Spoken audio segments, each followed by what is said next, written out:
ಪ್ರಶ್ನೆ 1.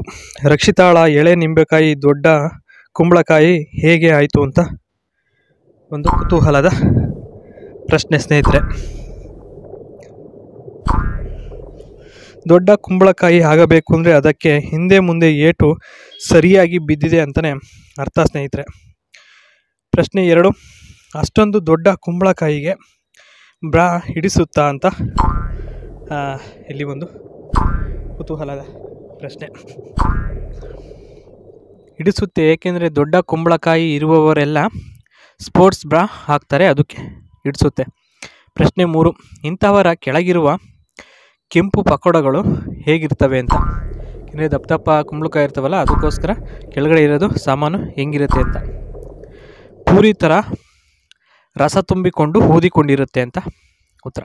ಕುಂಬಳಕಾಯಿಯ ತೊಟ್ಟುಗಳು ದಪ್ಪ ಇರುತ್ತಂತೆ, ಇದು ನಿಜನಾ ಅಂತ ಕೇಳಿದ್ದಾರೆ ಇಲ್ಲಿ. ದ್ರಾಕ್ಷಿ ಹಣ್ಣುಗಳ ಸೈಜ್ ಇರುತ್ತೆ, ಮತ್ತು ಎಷ್ಟು ಚೀಪಿದ್ರೂ ಚೀಪ್ತಾನೆ ಇರಬೇಕು ಅನಿಸುತ್ತೆ.